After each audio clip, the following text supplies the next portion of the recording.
hoje eu vou mostrar para você quais são os principais conflitos emocionais que afetam aí o intestino. Meu nome é Rodrigo Kim e eu ajudo terapeutas, pessoas que querem ser terapeutas, a serem mais efetivos, encontrarem os bloqueios emocionais, os seus traumas, já na primeira sessão e realizar aí o processo de ressignificação. E se você gosta desse tipo de conteúdo, então é aqui que é o lugar certo para você conseguir potencializar aí seu mundo de terapia, seja você já sendo terapeuta, ou seja você buscando, né, iniciando no mundo das terapias. Ou você também que gosta de ajudar as pessoas ao seu redor, ou gosta de se desenvolver emocionalmente. Sejam todos bem-vindos, que essa live aqui vai ser sensacional. Eu tenho certeza que você vai quebrar muitos paradigmas a respeito do seu intestino e as possíveis causas emocionais, né? Muitas pessoas falam, nossa, como o emocional influencia o intestino é um segundo cérebro, né? Mas nós conhecemos muitas pessoas que têm um emocional totalmente alterado, mas não têm um problema de intestino. E por que será que algumas pessoas têm e outras não têm? Se você tem essa dúvida, se você tem esse problema, ou se você conhece alguém que tem esse problema, clica aqui na setinha, envia essa live para alguém, envia esse conteúdo para que as pessoas possam, né, estar juntas conosco aí para desenvolver esse conteúdo e mudar e ressignificar aí as suas vidas. Eu tenho certeza que você vai desempenhar um ótimo papel aí, compartilhando aquilo que faz bem, né? Aquilo que faz bem a gente não precisa fazer só para a gente, né? A gente precisa doar ali para o próximo. Quando nós falamos de intestino, nós precisamos entender primeiramente, tá? Que intestino existem duas partes, né? Para muitas pessoas não conhecem, mas nós temos o intestino delgado e o intestino grosso. E quando a gente fala de emoção, quando você precisa ser efetivo no tratamento, você precisa ser preciso, né? Então, para a gente ter precisão, a gente precisa saber ali onde que está se encontrando a lesão ou a dificuldade da pessoa. Então, nós temos no nosso corpo dois pedaços diferentes que são estudados aí anatomicamente, fisiologicamente do intestino, que é o intestino delgado, que ele ajuda ali através das enzimas do fígado, através das enzimas do pâncreas, a digerir, né, acabar de quebrar as partículas, as moléculas, as proteínas, né, aquilo tudo que você comeu para começar a absorver esses nutrientes, essas substâncias que nós ingerimos durante a nossa alimentação. Então, o intestino delgado ele tem uma função muito importante no processo de absorção, né? Então, ele absorve para si. Perceba que tudo que eu explicar agora no começo vai ser de extrema importância lá no final. Então, olha só que interessante, o intestino delgado ele serve para absorver aquilo que o nosso corpo precisa e o intestino grosso. E o intestino grosso, ele vai fazer uma segunda função, que é o quê? Absorver, às vezes, um pouquinho ali o que falta, né? Principalmente reter líquido, né? O intestino grosso é a parte final do nosso intestino, ele vai reter toda a água que tem ali para formar o bolo fecal, junto com as bactérias que tem lá dentro, para que isso possa ser eliminado dentro das coisas que não servem para o nosso organismo. Então, nós pegamos essa função do intestino, nós precisamos analisar isso dentro das condições emocionais da pessoa e você vai ver que encaixa demais, tá? Então, por isso que as pessoas, quando têm um problema no intestino, o primeiro ponto que a gente analisa é em qual região do intestino que isso, né, vai estar tendo essa influência, né? Qual que é a doença que essa pessoa tem? É intestino preso? É estufamento? É uma desbiose? É uma distensão abdominal? Né? Quais são os sinais, sintomas? Tem diarreia? Não tem? Qual que é o formato das fezes? Qual que é a coloração das fezes? Tudo isso vai dando um indício de qual região que está tendo uma alteração ali no intestino. E nós sabemos que o intestino, além de fazer essa função de absorção, realizar essa eliminação daquilo que não serve, o intestino também está ligado a produção de a metabolização de alguns hormônios, como, por exemplo, a serotonina, né? Então, olha só que importante, a serotonina é o hormônio do prazer, o hormônio do bem-estar, o hormônio da felicidade, e quando nós entramos num conflito emocional, isso pode estar bloqueando o seu intestino, isso pode estar limitando o seu intestino a ter essa produção. Antes de entrar no emocional, é muito importante ressaltar que, como o intestino é o órgão que absorve aquilo que nós precisamos e aquilo que nós ingerimos, isso mostra o tamanho da importância da alimentação quando se fala do intestino. Então, quando você trabalha, mesmo que seja emocionalmente uma questão intestinal, você precisa necessariamente mudar muitas vezes os hábitos alimentares, tá? Porque isso vai fazer total diferença no resultado ali da sessão, tá? Do tratamento, da consulta e tal.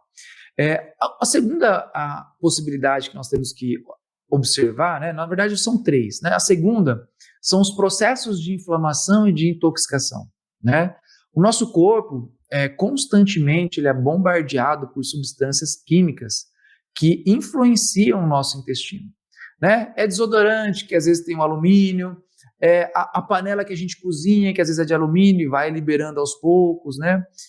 Maquiagem, o próprio sabão em pó das roupas que nós, né, estamos usando, os produtos químicos de limpeza, né? Todos esses produtos que têm muito cheiro, esses produtos químicos, eles liberam substâncias químicas que, de alguma forma, ela vai entrar no nosso corpo por contato ou através da ingestão ou da inalação, e esse processo ele vai ser filtrado, né, no nosso fígado, vai passar também pelo nosso intestino, é uma das vias, tá, de eliminação de toxinas, assim como o rim, o fígado, a pele, os pulmões, né, são mecanismos que o nosso corpo tem de eliminação de toxinas.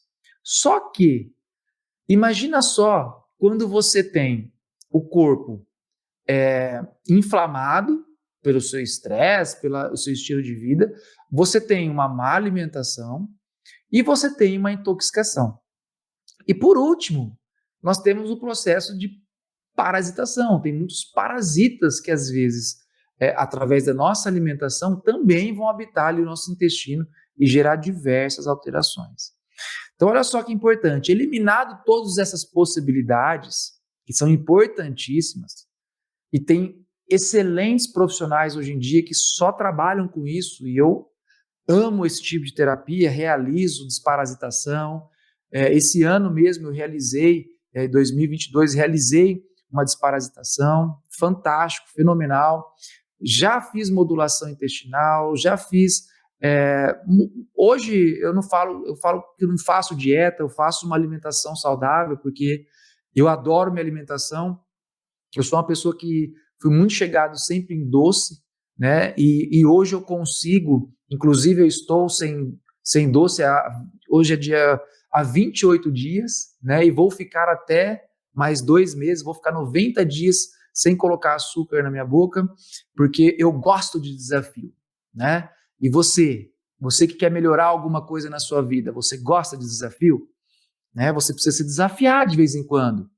Você precisa, se você quer melhorar o seu intestino, não importa se você tem alergia ou não, se você tem intolerância ou não. Fica uma semana sem comer glúten, 2 semanas sem comer lactose, sabe? Nós precisamos aprender a sair da nossa zona de conforto.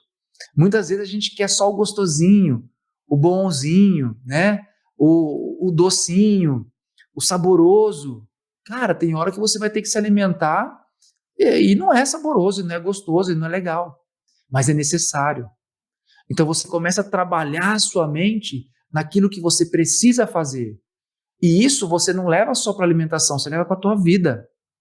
Quando nós falamos de uma mudança emocional, de um estado emocional, você precisa trabalhar o quê? A mentalidade. Você pode ter uma mentalidade de que o mundo é difícil, a vida é difícil, nada é fácil, né? Preciso ter os meus prazeres momentâneos, ou você pode entender que a vida é difícil, que temos problemas e temos que resolver esses problemas. E muitas vezes isso envolve a nossa alimentação. Não sei se isso faz sentido para vocês. Se fizer, vai curtindo aí para a gente saber que vocês estão vivos aqui comigo. Quero ver se vocês estão presentes hoje aqui comigo. Então é o seguinte, e quem controla todas essas questões e esse funcionamento aí do nosso intestino? Nós temos várias questões hormonais que podem influenciar o intestino, mas temos principalmente o nosso sistema nervoso autônomo, simpático e parasimpático, que são os nervos que saem da nossa cabeça, do nosso crânio, né, principalmente o nervo vago e os nervos que saem da nossa coluna. E esses nervos, eles vão controlar o funcionamento do intestino. Então, olha só, o intestino considerado nosso segundo cérebro. Por quê? Em momentos de alteração do sistema nervoso autônomo, altera-se o funcionamento do intestino.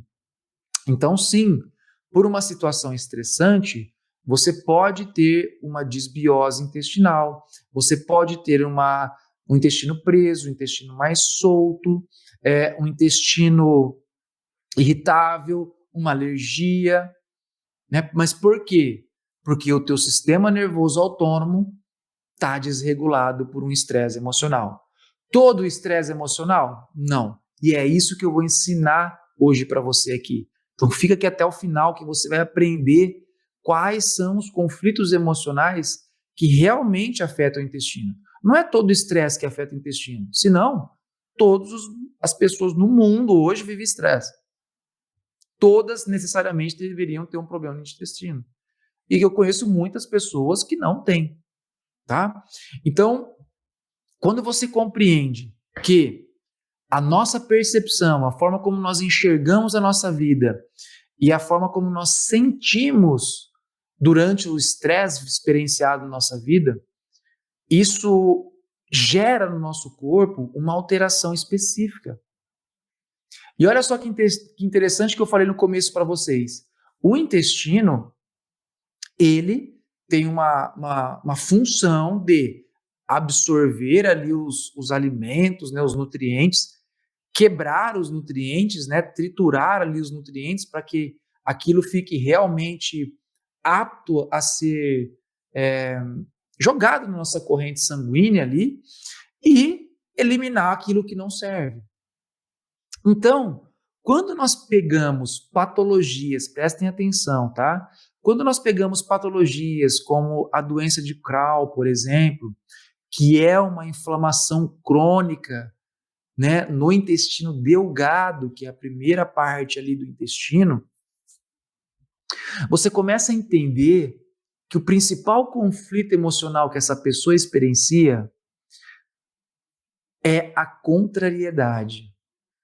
São aquelas pessoas que elas têm dificuldade de aceitar as coisas como elas são, as atitudes das pessoas. E eu vou dizer uma coisa para vocês.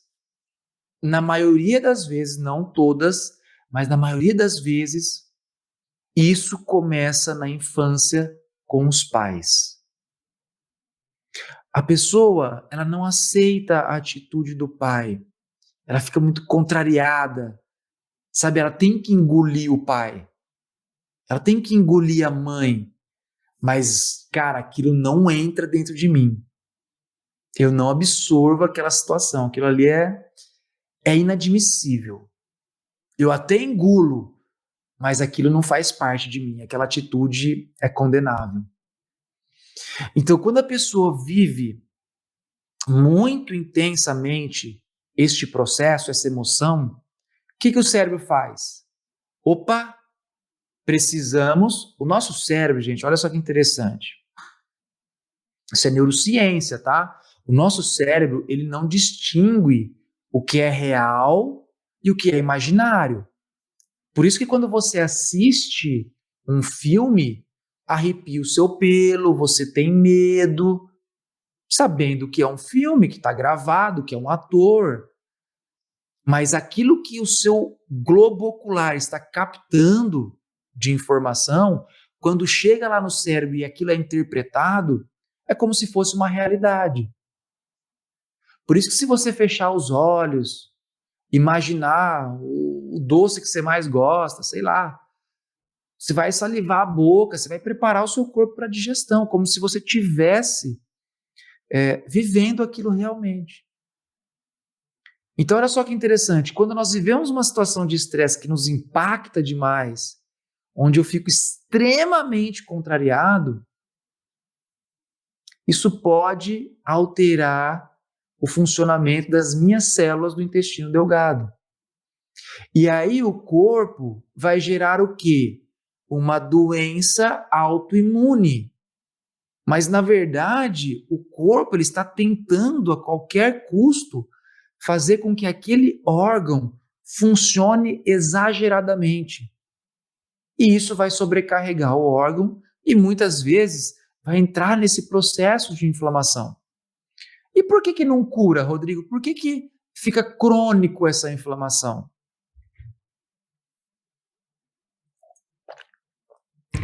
Muitas vezes fica crônica essa inflamação no intestino delgado, estamos falando da doença de Crohn agora, vai ficar crônico porque a pessoa não muda. E qual que é o problema maior dessa pessoa? São as pequenas situações do dia a dia que dá raiva, que dá contrariedade, que ela não aceita. São as pequenas coisinhas do dia a dia que fazem com que esse mecanismo cérebro, sistema nervoso e órgão não mude. E a pessoa fica lá para o resto da vida sofrendo com sangramento, diarreia, perdendo peso, né? E, às vezes, o que precisa ser feito com essa pessoa é trabalhar alguns processos emocionais e não só trabalhar ali a parte medicamentosa. Um outro conflito que eu já atendi muitas pessoas, hein? Apesar da gente estar aí em pleno século XXI, né? Nós estamos aí experienciando pessoas que, quando passam situações onde ela sente que ela não, principalmente profissionalmente, tá? Que ela sente que ela não vai dar conta de sustentar a família, onde essa pessoa ela vai morrer de fome. Esse também é um tipo de estresse emocional que afeta ali o intestino. Olha só que interessante. Por quê, Rodrigo? Por que afeta ali o intestino? Porque essa função do nosso intestino delgado de absorver nutrientes. Então, se eu estou passando por uma situação que eu vou morrer de fome porque eu perdi meu emprego, eu não vou conseguir sustentar minha família, lembra que nosso cérebro não distingue o real do virtual, né? E hoje, o que significa o dinheiro para nós? Dinheiro é a mesma coisa que uma comida, porque é através do dinheiro que eu tenho a comida para eu comer. Então, se a pessoa às vezes tem uma preocupação financeira, no cérebro dela pode ser, cara, no final de tudo eu vou passar fome. Talvez porque na minha infância era mais regrado e não tinha o que comer. Ou eu não podia comer o que eu queria. Olha que louco isso. Eu já atendi várias pessoas com essa dificuldade. Então, essa parte do intestino começa a liberar muito mais suco, a mucosa começa a inflamar, vira uma loucura, tá? Então, a doença de Crohn, pessoal, que afeta ali o intestino delgado, ela está muito associada a esse tipo de coisa. Brigas por herança, sabe aquelas pessoas que ficam brigando, que não aceitam o que o irmão fez, que não aceitam o que a irmã fez, que não aceitam o que o tutor fez, é uma loucura, né? Então, são situações realmente difíceis que as pessoas passam, mas que, por ter essa percepção, essa forma de enxergar, acaba alterando ali o intestino. E nós, como terapeutas, nós temos a obrigação de entender esse mecanismo. Porque imagina só, uma pessoa que tem uma alteração dessa, é muito comum ela ter dor na coluna. Olha só que interessante isso. E se a pessoa ficar ali massageando a coluna, cara, você está tratando um sintoma.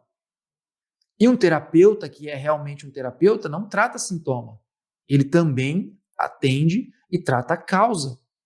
Então, quando você olha também com efetividade, é óbvio, para o estado emocional, você consegue mudar esses resultados, mesmo você sendo, por exemplo, um massagista, né? Mesmo você trabalhando só com a parte física.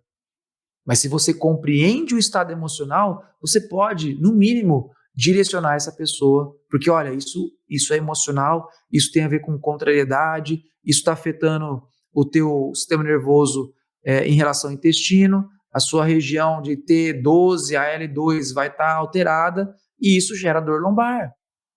É a mesma região, por exemplo, que inerva o músculo de pessoas. E a pessoa pode ter dor na lombar.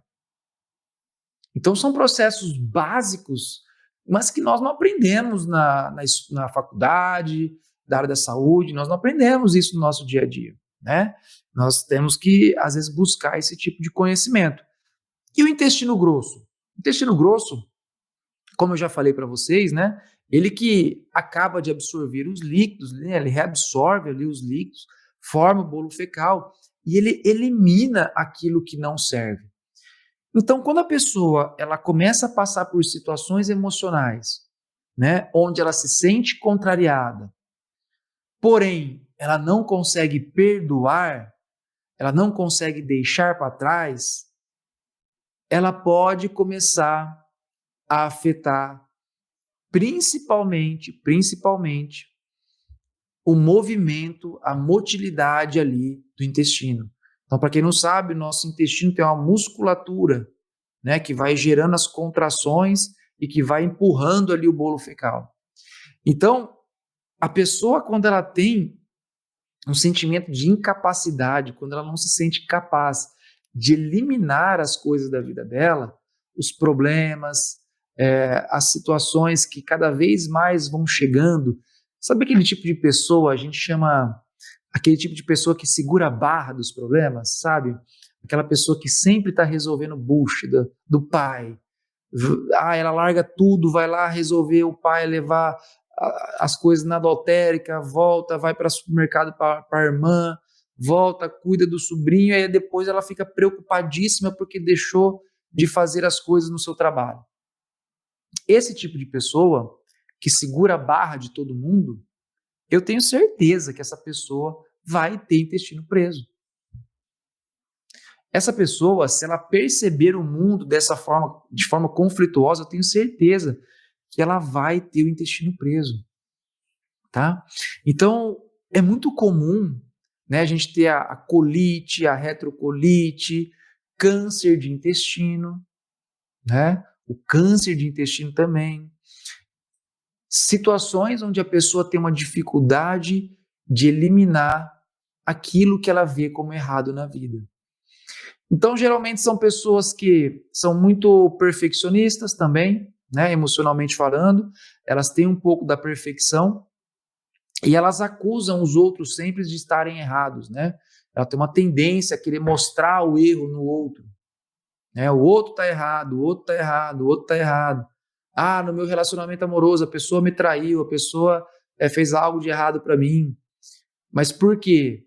Ela sempre tenta, de alguma forma, ela fica contrariada, ela tenta eliminar o problema, mas ela não consegue. Então, quem que faz essa função no nosso corpo? O intestino. Então, é somente o intestino que faz esse processo de eliminação. Por isso que esse tipo de pessoa, quando passa essas situações de estresse, é muito comum também elas terem aquela diarreia de repente. Sabe, do nada ela tem uma diarreia, solta o intestino e aí ela acaba ali tendo situações de urgência, tá? Então é isso, pessoal. Esses são os principais, essas principais percepções emocionais que vão, de alguma forma ali, afetar ali o intestino, tá? Então são pessoas que geralmente estão segurando a barra, a onda de tudo, é contrariado, mas que principalmente não conseguem perdoar, tá? Por isso que muitas pessoas falam, eu digo sempre que é o seguinte, né? Esse é um conceito errado de você pensar a respeito de intestino. O estresse afeta muito o intestino, né? O estresse afeta muito o intestino. Eu pensaria diferente, né? Eu não falaria isso, né? E hoje generalizou o processo do intestino, né? Como eles falaram que o intestino é o segundo cérebro, chegaram a essa conclusão mesmo, né? De que é o segundo cérebro, tem conexões profundas, né? Com o nosso estado emocional. Eu acho que é errado dizer que o estresse afeta o intestino, né? Para ser mais efetivo, eu acho que a gente deveria dizer o seguinte, ver se vocês concordam comigo. Deveria dizer o seguinte: a contrariedade e a dificuldade de perdoar, de eliminar situações, isso sim afeta o intestino. Você compreende que quando você tem isso em mente, você consegue filtrar muito, muito, mas muito mesmo, os problemas emocionais de uma pessoa, né? E uma terceira percepção que eu não disse ainda, mas que ela é muito comum, é o medo, né? Só que o medo, geralmente, ele vai causar aquela diarreia espontânea, aquela cólica, né? Que é o que? Por que a gente tem essa alteração? Ela não é uma percepção específica do intestino, né? Mas por que nós temos essa reação? Se você parar para pensar, se você já correu atrás de algum animal, um bicho, um cachorro, um gato, um rato, sei lá. Se esse animal se sente muito ameaçado, muitas vezes ele faz o xixi e as fezes. Por quê? Ele esvazia o trato digestivo para conseguir fugir com maior facilidade.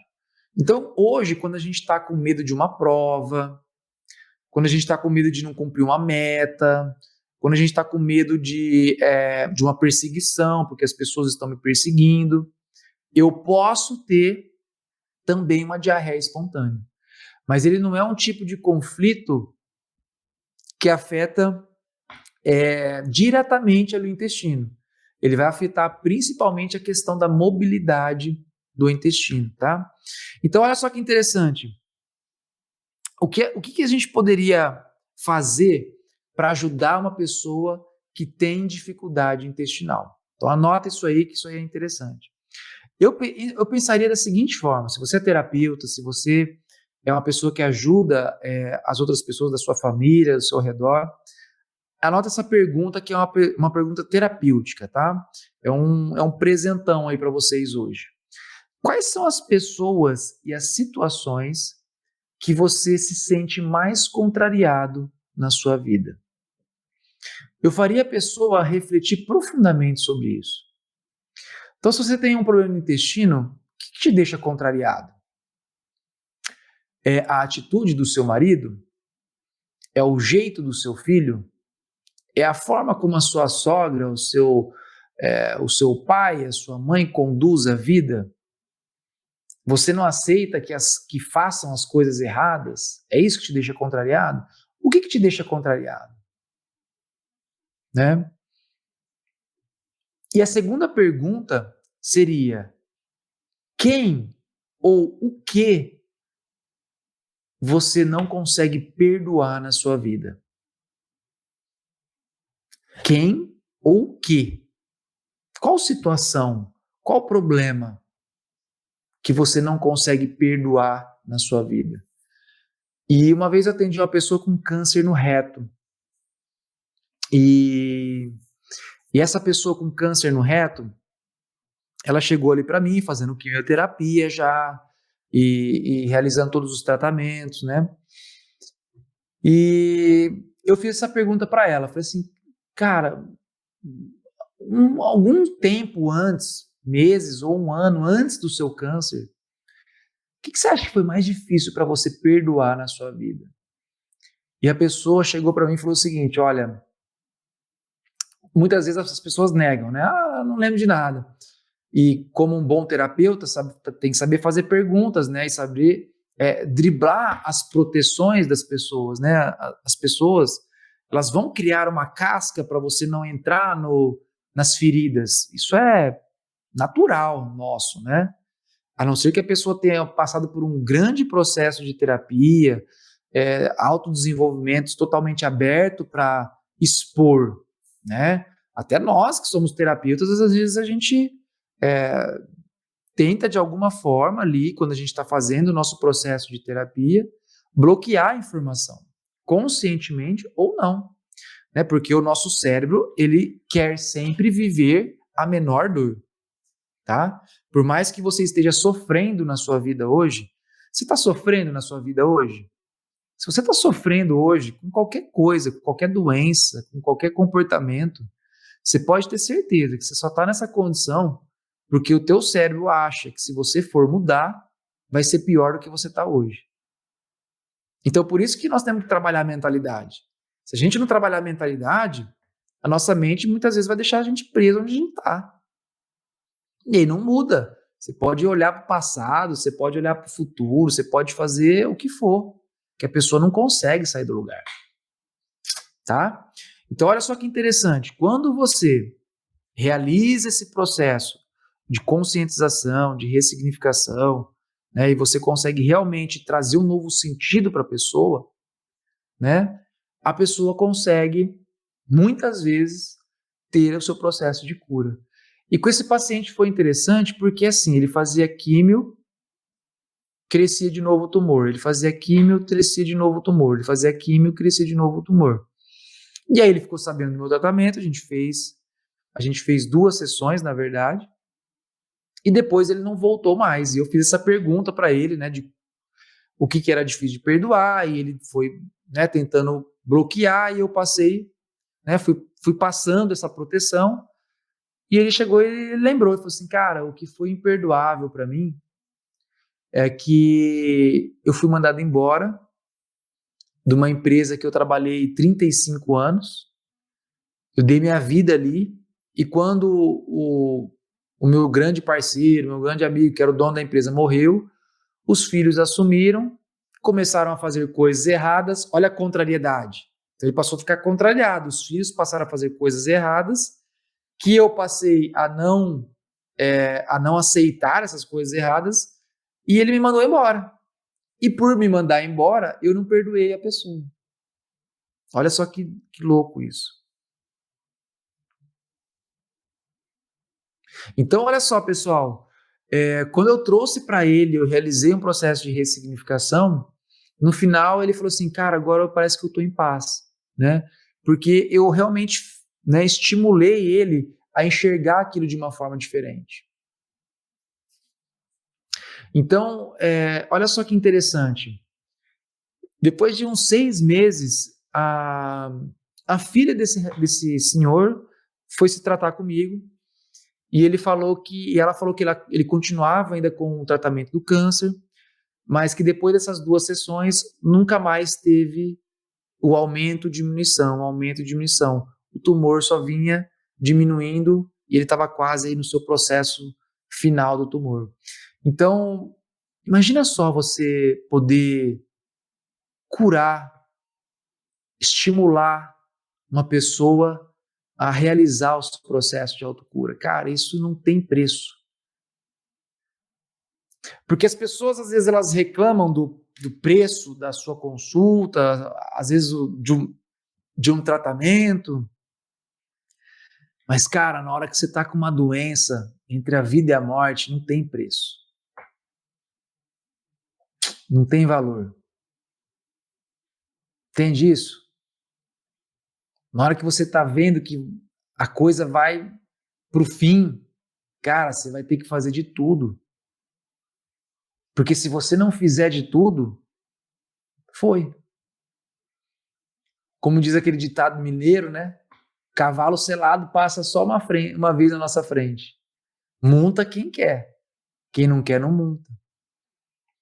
Então, eu me sinto muito feliz por poder escutar dos meus pacientes esse tipo de feedback. E posso dizer para você que é óbvio que tem pessoas que não conseguem melhorar também, mas eu sempre pergunto, cara, dentro dos meus 50%, eu sempre me dou 200%. Só que um processo de terapia, Ele é diferente de você tomar um medicamento. Mesmo tendo que tomar o medicamento, você também tem a sua parte, tomar na hora certa, no momento certo, mas processo terapêutico é 50-50. Não é só o terapeuta. O terapeuta é 50%.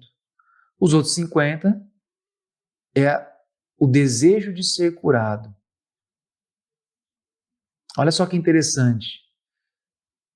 Para que haja cura, precisa haver o desejo de ser curado. E às vezes o desejo de ser curado precisa passar por cima do teu ego, daquilo que te bloqueia, daquilo que te impede de você ser feliz. Porque no fundo, cara, posso te falar uma coisa? Eu tenho certeza que muitas pessoas judiaram de você, muitas pessoas passaram você para trás, muitas pessoas fizeram coisas terríveis com você. Mas quando você perdoa alguém, quando você aceita uma situação, não tem nada a ver com a outra pessoa. Quando você está perdoando alguém, quando você está aceitando uma situação, não tem nada a ver com o outro. As pessoas acham que aceitar uma situação, que perdoar uma situação, você está condizendo com o outro, com o erro. Cara, não tem nada a ver com isso. Trabalhar em você o processo de aceitação, trabalhar no seu cliente a aceitação. E quem é meu cliente sabe disso, cara, porque vive isso constantemente.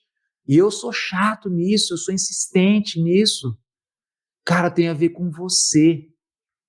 Tem a ver com você se livrar de uma merda, de um peso, de sei lá o que você está carregando para sua vida. Uma sanguessuga que está sugando todas as suas energias, cara. É isso que tem a ver o perdão, não tem a ver com, sei lá, com a pessoa, né? Então, os benefícios de você conseguir interpretar o estado emocional da pessoa, induzir ela a uma aceitação, a um perdão, faz com que essa pessoa ela entre no processo de cura. E eu estou dizendo isso, pessoal, não só com casos, como falei aqui, eu também já sofri muito com problemas de intestino. E hoje, curado 100%. Então, para que haja cura, precisa ter o desejo, a vontade de querer se curar. Tá? Pensem nisso, dá uma refletida sobre isso. Então, pessoal, o que você pensa na sua cabeça quando eu falo no perdão? Quando você pensa na sua cabeça quando vem a palavra aceitação? E talvez o principal que a gente precisa aceitar nas nossas vidas começa dentro de casa, né? Começa com os nossos pais, começa com os nossos irmãos. E talvez você pense, nossa, mas como é difícil perdoar, nossa, mas como é difícil aceitar, mas como é difícil mudar aquilo que aconteceu. Mas, Rodrigo, eu tive situações que me agrediram muito, foram abusos físicos, emocionais, foram agressões. Talvez você esteja pensando isso com você, cara, o que ele está falando é da boca para fora, isso não funciona.